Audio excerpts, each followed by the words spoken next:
مولاي صل وسلم دائما أبدا على حبيبك خير الخلق كلهم مولاي صل وسلم دائما أبدا على حبيبك خير الخلق كلهم هو الحبيب الذي ترجى شفاعته والحبيب الذي ترجى شفاعته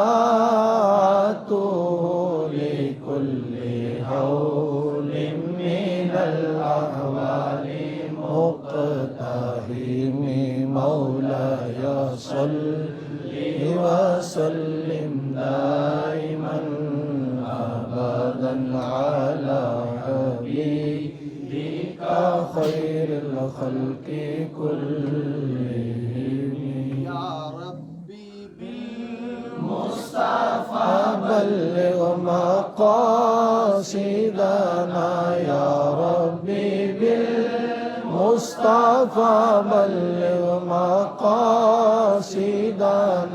واغفر لنا ما مضى يا واسع الكرم مولاي صل وسلم دائما أبدا على حبيبك خير الخلق كلهم جی اعوذ باللہ من الشیطان الرجیم بسم اللہ الرحمن الرحیم وعن بهز بن حکیم عن ابیہ عن جدہ انہ سمع رسول اللہ صلی اللہ علیہ وسلم یقول فی قوله تعالی کنتم خیر امة اخرجت للناس قال انتم تتمون 70 امة انتم خیرها واکرمها علی اللہ تعالی رواہ الترمذی وابن ماجہ والدارمی وقال الترمذی هذا حدیث حسن ماشاءاللہ عزیز طلباء کرام، ماشاءاللہ آپ کے اس پیارے ادارے کے اندر خلوص اور برکت جس طرح نظر آ رہی ہے، اللہ تعالیٰ اسے تا قیامت آباد فرمائے آمین۔ اس میں چونکہ علامہ راشد رضوی صاحب جن کو میں مفتی نحو کہتا ہوں، تو یہ ماشاءاللہ ان کی محبتوں اور کاوشوں اور خلوص کا یہ ثمرہ ہے کہ انہوں نے اپنا ادارہ تو بنایا ہی بنایا، اپنے جو ساتھی تھے ان کو بھی کہہ کر ادارے بنوا لیے۔ یعنی میں کئی اداروں میں پڑھاتا رہا تو کہنے لگا نہیں مولانا ایسے مزہ نہیں آئے گا، اپنا ادارہ ہونا چاہیے پھر ہے۔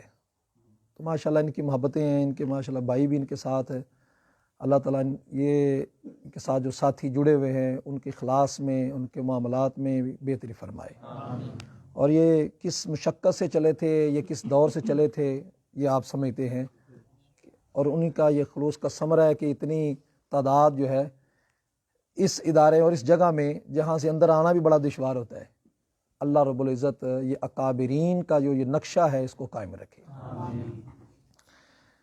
جو حدیث پاک تلاوت کی گئی اس میں ایک تو اس کی مناسبت کتاب سے ہے، دوسری اس کی جو بحث ہے وہ باب سے ہے، کیونکہ تفصیل ظاہری بات ہے استادوں نے آپ کو ابتدائی جو چیزیں ہیں وہ بہت مشقت سے بتائی ہیں، محنت سے بتائی ہیں، یقیناً وہ بتاتے بھی ہیں، چونکہ مناقب کا بیان چل رہا ہے اور مناقب کے اندر ہوتا یہی ہے کہ جو احادیث میں جن کی فضیلتیں آئی ہوں ان کو بیان کیا جاتا ہے، فضائل جن کے آئے ہوں وہ بیان کیے جاتے ہیں۔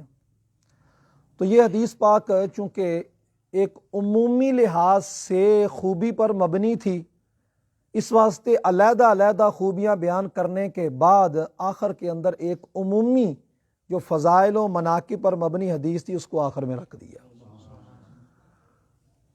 دوسرا یہ کہ بھئی یہ باب ہے ثواب ہذہ الامہ، اس امت کا ثواب، تو کتاب کے ساتھ باب کی مناسبت یہ سمجھ آئی کہ فضیلت کا جو معیار ہے وہ ثواب سے بنتا ہے.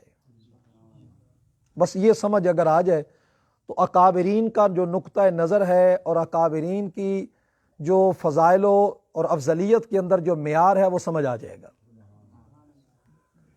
حضور مجدد الفسانی رضی اللہ تعالیٰ عنہ آپ مکتوبات شریف میں فرماتے ہیں کہ حضرت علی المرتضیٰ رضی اللہ تعالیٰ کے فضائل و مناقب بہت زیادہ ہیں، اور فرمایا کہ جو اصحاب کشف ہیں وہ بھی جب نگاہ جھکاتے ہیں تو ان کی نگاہ جو ہے حضرت مولا علی المرتضیٰ رضی اللہ تعالیٰ پر آ کر رک جاتی ہے.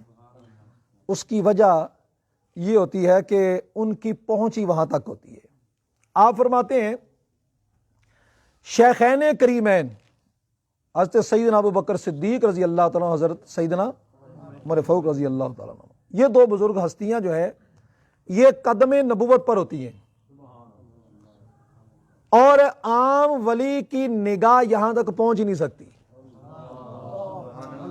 فضائل و مناقب کے اندر جو کشف والے ہوتے ہیں ان کو مغالطہ اس لیے لگتا ہے کہ اس سے آگے نظر نہیں آتا، اس لیے وہ علی علی علی کہتے ہیں. یہ بری بات نہیں، علی علی کہتے ہیں، ان کی نظر کی انتہا یہاں تک ہے.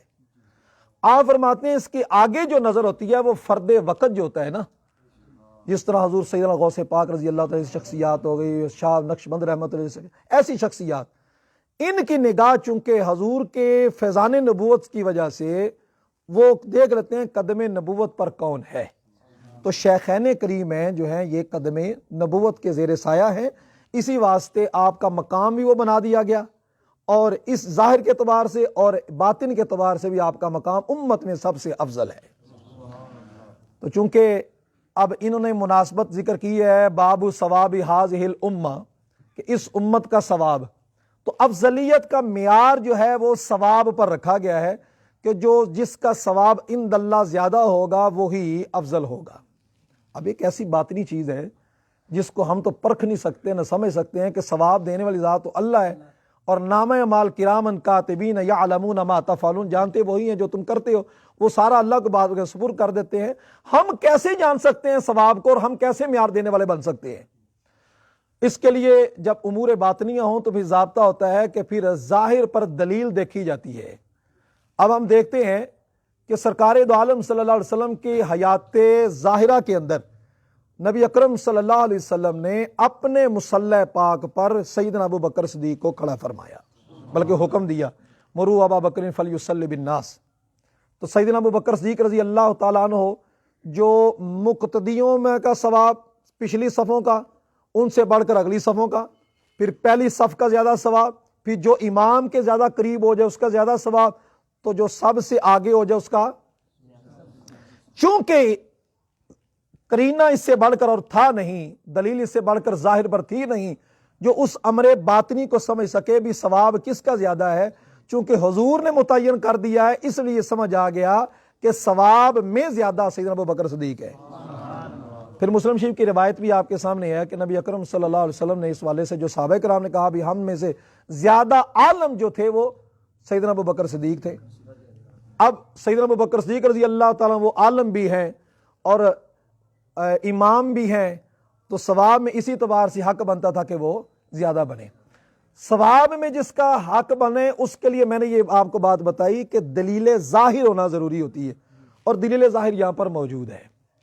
پھر صحابہ کرام کی تعداد سیدنا ابو بکر صدیق رضی اللہ کے دور میں زیادہ تھی، آستہ کوئی شہید ہو گئے، کوئی وصال فرما گئے. جنہوں نے سیدنا ابو بکر صدیق رضی اللہ عنہ کے ہاتھ پر بیعت کی، تو اتنی اعلیٰ شخصیات جس کے ہاتھ پر بیعت کریں وہ ظاہری بات اعلیٰ ہے. یہ عقلی باتیں ہیں جو فیصلہ دے رہی ہیں، اور علم کلام کا ایک ضابطہ ہے العقل اصل النقلی، کہ جو امور عقائد سے متعلق ہوتے ہیں اس کے اندر پہلے دیکھا جاتا ہے کہ عقل کا فیصلہ کیا ہے.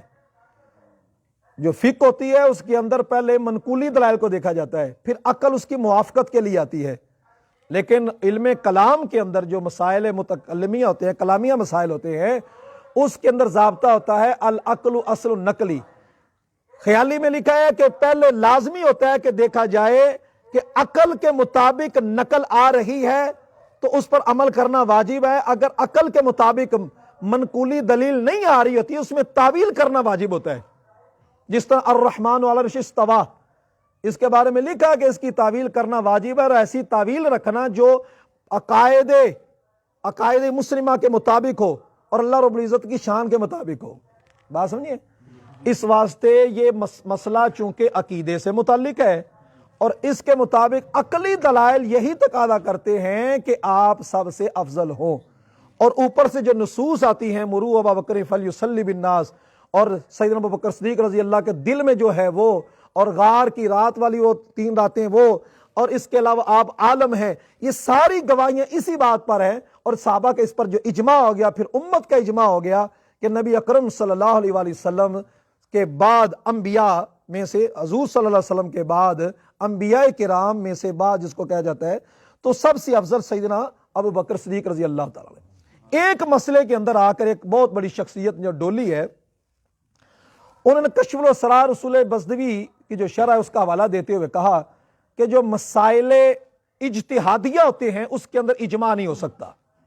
یہ ان سے ایک تسامح کہہ لیں یا خطا کہہ لیں، جبکہ اسی کشف الاسرار کے اندر آگے مقام پر جا کر لکھا ہے کہ مسائل اجتہادیہ میں اجماع ہو سکتا ہے، اور یہ باقاعدہ احناف ماتریدیہ کا موقف ہے. یہ بات، یہ اس باب سے یہ عقیدہ سمجھ آ گیا ہمارے قابرین کا کہ شیخ تبریزی بھی اسی بات کے قائل ہے کہ ثواب کے ذریعے ہی افضلیت کا معیار بنتا ہے. اور حضور مجد الفسانی رضی اللہ تعالیٰ عنہ آپ نے فیصلہ کن بات یہ فرمائی کہ معیار افضلیت ترتیب خلافت پر ہے. معیار افضلیت ترتیب خلافت پر ہے، جو پہلے آئے وہی افضل، پھر ان کے بعد، پھر ان کے بعد، پھر ان کے بعد. بات سمجھ آ گئی جی؟ تو نبی اکرم صلی اللہ علیہ وسلم کے پیارے صحابی، ان سے اس حدیث کو روایت کیا گیا ہے. حضرت معاویہ بن حیدہ کے والے سے یہ حدیث بیان کی گئی ہے. حضرت باز بن حکیم اس کے راوی ہیں کہ نبی اکرم صلی اللہ علیہ وآلہ وسلم سے انہوں نے سنا یقول، وہ فرما رہے تھے فی قولہ تعالی، اللہ تعالیٰ کے فرمانے علی شان کے بارے میں. یعنی قرآن، محض قرآن کافی نہیں ہے، رسول اللہ صلی اللہ علیہ وسلم کا فرمان اس کے لیے ضروری ہے. اس حدیث کو اس اعتبار سے بھی آخر میں رکھا کہ حدیثیں تو تم نے ساری سن لی، لیکن یہ یاد رکھو کہ یہ نہ سمجھنا کہ قرآن کافی ہے. حدیثیں تمہیں ساری اس لیے پڑھائی ہیں کہ قرآن کی تفسیر کرنی ہو تو حدیث کا سہارا لینا. اس لیے کہا یقول فی قولہ تعالی، اللہ تعالیٰ کے فرمان کنتم خیر امت اخرجت للناس کے بارے میں نبی اکرم صلی اللہ علیہ وسلم کو فرماتے سنا. اس کی جو تفسیر حضور نے فرمائی وہ یہ کی انتم تتمون 70 امتا، کہ تم 70 امتوں کا تتمہ ہو، تم 70 امتوں کو مکمل کرنے والے ہو. تو یہ 70 کا لفظ بھی اکثر سے کنایا ہے. کسی چیز کی کثرت جب بیان کی جاتی ہے تو کہا جاتا ہے بھی 70 ہو گیا یا 70 کا عدد بولا جاتا ہے. تو عرب کے اندر ایسا لفظ ہو جاتا ہے استغفر لہم او لا تستغفر لہم 70 مرہ. حضور نے فرمایا محبوب، اللہ تعالیٰ نے فرمایا محبوب اگر آپ ان کے لیے 70 مرتبہ بھی بخشش مانگے تو اللہ رب العزت ان کو بخشے گا. تو مراد کثرت تھی. تو یہاں بھی کثرت سے ہی اشارہ کیا جا رہا ہے. اب یہ جو آیا کریمہ کنتم خیر امت اخرجت للناس، اس کا جو کنتم ہے تو یہاں پر باہر نحو کے اندر نحو کی بات کرنا بھی ایک جسارت ہی ہوگی. تاہم پھر بھی ان احباب کی اور بزرگوں کے فیضان سے یہ عرض کرتا ہوں کہ کنتم خیر امت، کنتم کے بارے میں 2 باتیں ہیں. یا تو یہ کانا ناقصہ ہے یا تامہ ہے. اگر یہ تامہ ہو تو پھر 2 صورتیں بنتی ہیں کہ وجودہ کے معنی میں ہوگا یا سارا کے معنی میں ہوگا. تو اس حوالے سے جو کانا تامہ ہے اسی کو ترجیح دی گئی ہے زیادہ احباب نے اس کے اندر، اور دوسری کانا جو ناقصہ معنی ہے ان کو اس طرف بھی بڑے دلائل موجود ہیں. مفہوم یہ بنے گا کنتم، اگر اس کو ہم تامہ مانتے ہیں اور وجودہ کے معنی میں لیتے ہیں تو معنی بنے گا کنتم، تم تھے، یعنی وجدتم، تمہیں پایا گیا، تمہیں پایا گیا. اب خیر امت ظاہری بات ہے تامہ آپ سمجھتے ہیں اس کی آگے خبر تو نہیں آئے گی. تمہیں پایا گیا، اب خیر امت اس سے آگے حال بنے گا تمہیں پایا گیا دراں حال ہے کہ تم امتوں میں سے بہترین امت ہو. اور اگر یہ سارا کے معنی میں ہو جائے، یعنی تامہ وجودہ کا معنی میں آتا ہے یا سارا کے معنی میں، اگر سارا کا معنی میں ہو جائے تو پھر اس وقت اس کا معنی بنے گا تحویل. تحویل کا معنی دیتا ہے کہ تم پہلے زمانے جاہلیت میں بت پرستی کرتے رہے، تو اب تم حضور کی صحبت کی برکت سے تم بدل گئے، تم ہو گئے. یعنی بدلنے کا مفہوم درا حال ہے کہ تم امتوں میں سے بہترین امت ہو. اور پھر آپ یہ بھی جانتے ہیں کہ امت ان نکرہ ہے، اور نکرہ کے بعد جب فعل واقع ہو تو پھر آپس میں موصوف صفت ہوتے ہیں. تو یہ اس اعتبار سے معنی بنے گا کہ تم پائے گئے یا تم ہو گئے، درا حال ہے کہ تم ایسی امتوں میں سے بہترین ہو. تم بہترین امت ہو، درا حال ہے کہ تم بہترین امت ہو، ایسی امت جسے مخلوق کے نفع کے لیے پیدا کیا گیا. اور اگر کانا نقصہ ہو جائے تو پھر زمخشری، علامہ زمخشری نے اس کا جو معنی بیان کیا وہ کہتے ہیں کہ پھر مفہوم یہ بنے گا کہ بھی کسی شے کا جو وجود ہوتا ہے فی زمان مادن علی سبیل الابہام، کہ زمانے ماضی کے اندر کسی چیز کا جو وجود ہے علی سبیل الابہام، علی سبیل تعیین نہیں. مطلب کیا کہ تم تھے. اب سوال اٹھا کہ تم تھے تو وجود سے پہلے بندہ کیسے ہو جائے؟ عدم سابقیت والا پہلو بن جائے گا کہ بندہ اپنے ہونے سے پہلے ہو جائے. تو کہتے ہیں پھر اس کا معنی وہی جو محدثین آپ کے محشین نے لکھا. یہ جو محشین نے معنی لکھا ہے نا، یہ کانا تاما کے ناقصہ کے والے سے لکھا ہے. یعنی اللہ رب العزت کے علم میں تم تھے، لوح محفوظ میں تھے، پہلی کتابوں میں تمہارا ذکر ہوتا چلا آ رہا تھا. کیا کہ تم امتوں میں سے بہترین امت ہو.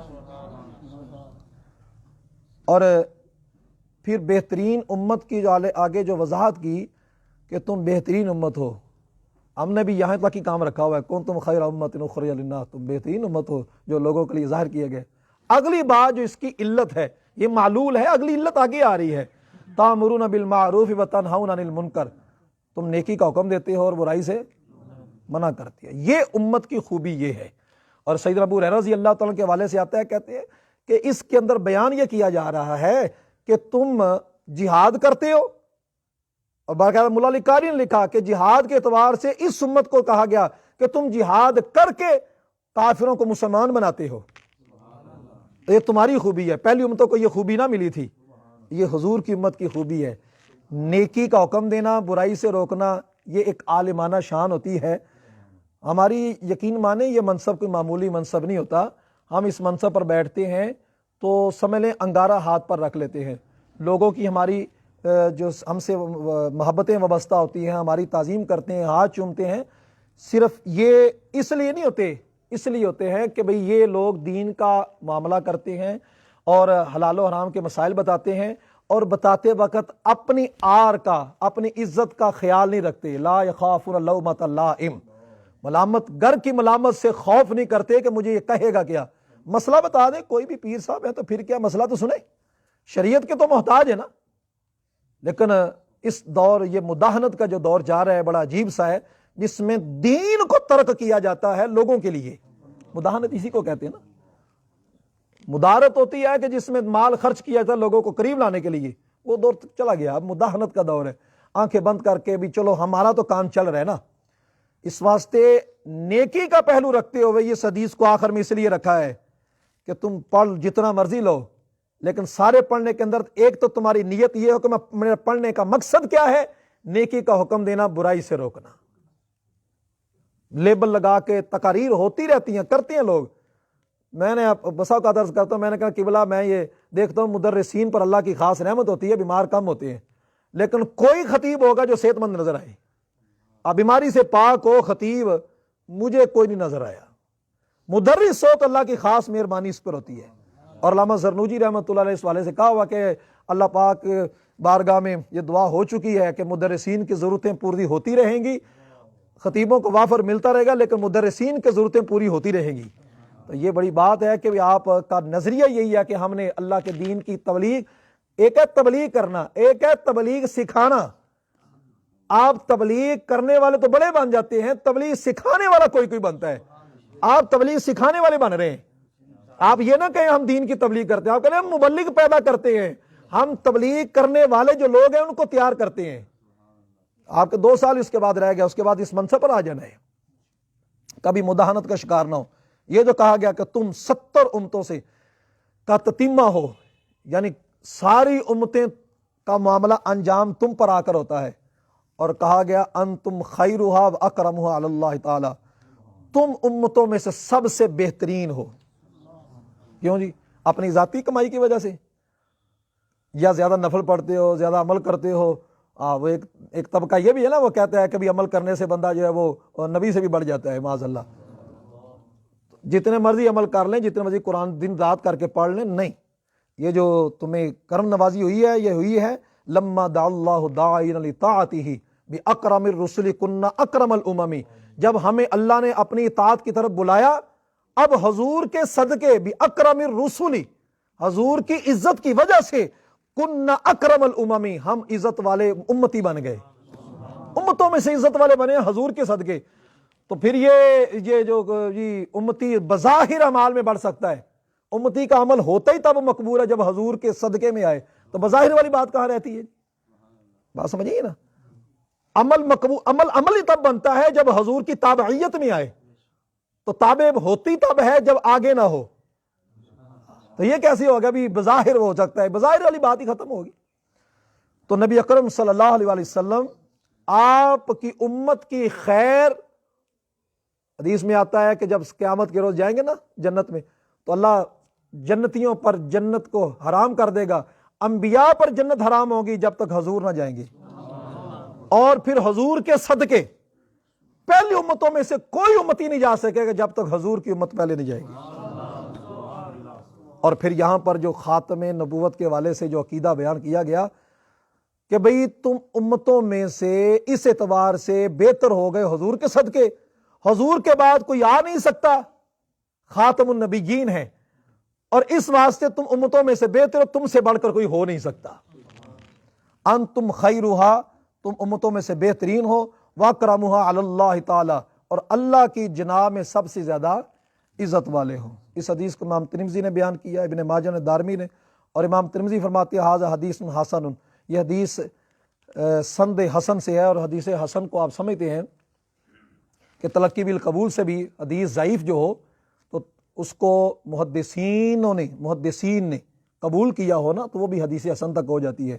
یہ من سب نبی فاقتلوہ جو حدیث ہے، اس سند کے اعتبار سے اس کے اندر راوی پر جرح کی جاتی ہے، چلو ضعیف کا ہو گیا نا زیادہ سے زیادہ، یہ کہہ دو ضعیف ہے۔ ضعیف حدیث جو ہوتی ہے اس کی توہین کرنا کفر ہوتا ہے، سمجھ آئی؟ رہتی حدیث ہی ہے، وہ موضوع من گھڑت حدیث ہوتی ہے جس کا انکار کیا جا سکتا ہے۔ حدیث ضعیف فضائل کے اندر معتبر ہوتی اسی لیے ہے، حدیث ضعیف فضائل کے اندر معتبر اسی لیے ہوتی ہے۔ اور اصول فقہ ایک کتاب لکھی ہے اسماعیل دہلوی نے، یہ مولوی اسماعیل دہلوی گزرا نا، اس کی کتاب ہے اصول فقہ، پروگریس بک سے چھپی تھی، اس کے صفحہ نمبر 18 کے اوپر اس نے لکھا ہے حدیث موضوع جو ہوتی ہے وہ بھی فضائل میں معتبر ہوتی ہے۔ یہ حوالے کے طور پر یاد رکھ لیں اس طبقے کے لیے۔ لیکن یہ بات ہے کہ ہم جو محدثین نے بات فرمائی کہ حدیث ضعیف جو ہوتی ہے وہ فضائل میں، حدیث ضعیف فضائل میں معتبر ہوتی ہے، اعلیٰ حضرت کے اس کے اوپر پورا ایک رسالہ ہے۔ اور حدیث ضعیف جب مختلف طرق سے آ جائے تو وہ حسن ہو جاتی ہے، یا تلقی بالقبول ہو جائے، یعنی ایک حدیث ہے جس کی بالکل سند ہی نہیں ہوتی، جس کو آپ منقطع کہہ دیتے ہیں یا معلق کہہ دیتے ہیں یا شاذ کہہ دیتے ہیں، کسی اعتبار سے آپ مقتول سند جو ہو نا اس کو حدیث ضعیف میں رکھتے ہیں، اس کی تو پھر بھی سند ہے۔ تو جس کی سند ہو اور اس کے اندر ضعف آ جائے تو پھر مختلف طرق سے دیکھا جاتا ہے، اگر مختلف طرق نہ ہو تو پھر مختلف متون سے دیکھا جاتا ہے کہ بھی دیگر متون جو ہیں اس کی تائید کرتے ہیں کہ نہیں کرتے، اور دیگر متون ملتے ہیں کہ جس سے اس کی تائید حاصل ہوتی ہے کہ بھئی یہ معنی درست ہے کہ بھئی جو نبی اکرم صلی اللہ علیہ وسلم کا گستاخ ہے اس کی سزا قتل ہے۔ آگے قتل یہ سزا دے گا کون، یہ معاملہ نفاذ قوت نافذہ کون رکھتی ہے، ایک الگ بات ہے، لیکن حدیث کے اعتبار سے یہ بات سمجھ آ جانی چاہیے کہ تلقی بالقبول، یہ لفظ یاد رکھیں، تلقی بالقبول محدثین کے نزدیک یہ بھی حدیث ضعیف کو درجہ حسن تک پہنچا دیتی ہے۔ اور تلقی بالقبول کا یہ مطلب نہیں ہوتا کہ چند خطیبوں نے اسے قبول کر لی ہے، تلقی بالقبول کا مطلب ہوتا ہے محدثین کی جماعت جو ہوتی ہے انہوں نے اس کو باقاعدہ قبول کرتے ہوئے چلے آ رہے ہیں، اس اعتبار سے اس کو قبولیت حاصل ہو گئی ہے، تو یہ اس اعتبار سے درجہ حسن پر ہے۔ اور درجہ حسن پر جو حدیث ہوتی ہے وہ احکام کے اندر معتبر ہوتی ہے، تو اس اعتبار سے یہ فرمایا گیا ھذا حدیث حسن۔ مولایا صلی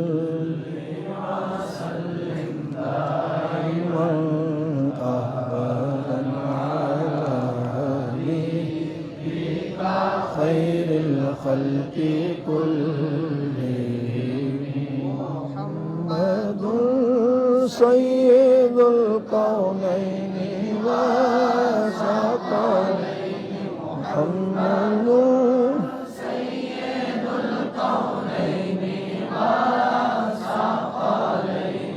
والفریقین من عرب ومن عجم مولاي صل وسلم دائما ابدا على حبيبك خير الخلق كلهم يا ربي بالمصطفى بلغ مقاصدنا يا ربي بالمصطفى بلغ مقاصدنا واغفر لنا ما مضى يا واسع الكرم مولاي صل وسلم دائما ابدا على حبيبك خير الخلق كلهم۔ بسم اللہ الرحمن الرحیم، اللہم صلی علی سیدنا مولانا محمد بارک صلی وسلم علیہ۔ یا الہی تیری بارگاہ قدسیہ میں سرکار دو عالم صلی اللہ علیہ وسلم کے فرمان علی شان کا جو درس ہوا اسے قبول و منظور فرما۔ احباب نے جو محبت سے اس کا اہتمام کیا اور قبلہ علامہ راشد رضوی حافظہ اللہ تعالی نے جو اس والے سے طلباء کی ایک حسین گلدستہ سجایا، یا الہی اس سب کارکردگی کا اخلاص کے ساتھ جو اہتمام کیا گیا قبول و منظور فرما۔ اس کا ثواب سرکار دو عالم صلی اللہ علیہ وسلم کی بارگاہ ناز میں ہدیۃً عقیدۃً تحفۃً پیش کرتے ہیں، قبول و منظور فرما۔ سرکار دو عالم صلی اللہ علیہ وسلم کے وسیلہ جلالہ سے جمیع انبیاء رسول کی بارگاہ میں پیش کرتے ہیں، قبول و منظور فرما۔ آپ کے وسیلہ جلالہ سے اس کا ثواب جمیع امہات المومنین، جمیع آل پاک اطہار، جمیع صحابہ کرام، جمیع شہدائے عظام، خصوصاً شہدائے بدر، شہدائے احد، شہدائے حنین، شہدائے تبوک، شہدائے کربلا کے حضور پیش کرتے ہیں، قبول و منظور فرما۔ خصوصاً نبی اکرم صلی اللہ علیہ وسلم پیارے چچا جان حضرت سیدنا امیر حمزہ رضی اللہ تعالیٰ عنہ اور آپ کے ساتھی حضرت مصعب بن عمیر، حضرت عبداللہ بن جاش رضی اللہ عنہ کے حضور پیش کرتے ہیں، قبول و منظور فرما۔ جمیع سلاسل کے اولیاء اعظام کو پیش کرتے ہیں، قبول و منظور فرما۔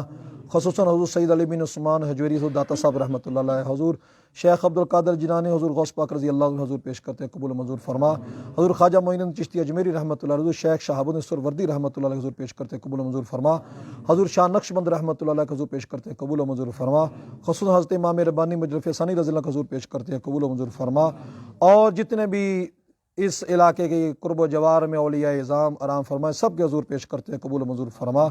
یا الہی سرکار دو عالم صلی اللہ علیہ وسلم کے صدقے اس کا ثواب جتنے بھی حاضرین ہیں، ان کے مشائخ اعظام جو دنیا سے تشریف لے گئے، اکابرین تشریف لے گئے، اعزہ و اقربا تشریف لے گئے، سب کو اس کا ثواب پیش کرتے ہیں، قبول و منظور فرما۔ اور یا الہی اس جامعہ رضویہ، اس ادارے جو شیخو پورہ میں قائم ہے، اس کو دن دگنی رات چگنی ترقی عطا فرما، اور اخلاص کا جو اسے ایک پانی ملا ہے، یا الہی اس کے اندر مزید بڑھوتی عطا فرما۔ اور یا الہی یہاں پر آنے والے طلباء کو دین متین کا پکا سچا خادم بنا، حضور صلی اللہ علیہ وسلم کے ساتھ محبت کے اندر وابستگی عطا فرما۔ یا الہی تیری بارگاہ میں دعا کرتے ہیں ہم سب کا خاتمہ ایمان کی دولت کے ساتھ فرما۔ یا الہی قبر حشر میں سرکار دو عالم صلی اللہ علیہ وسلم کی پہچان عطا فرما۔ اس دین متین کی خدمت کے صدقے یا الہی سرکار دو عالم صلی اللہ علیہ وسلم کی شفاعت سے بہرہ ور فرما۔ حضور صلی اللہ علیہ وسلم کی قبر حشر میں پہچان عطا فرما۔ حضور صلی اللہ علیہ وسلم کی چادر رحمت کا سایہ نصیب فرما۔ اول خیر آخر خیر، ظاہر خیر باطن خیر، مشکلات آسان درد و جہان، شفائے بیماراں خلاصی کا رزداراں۔ رب اغفر وارحم انت خیر الراحمین۔ صلی اللہ تعالی علی حبیبی سیدنا مولانا محمد صاحب اجمعین برحمتک یا ارحم الراحمین۔ سبحان اللہ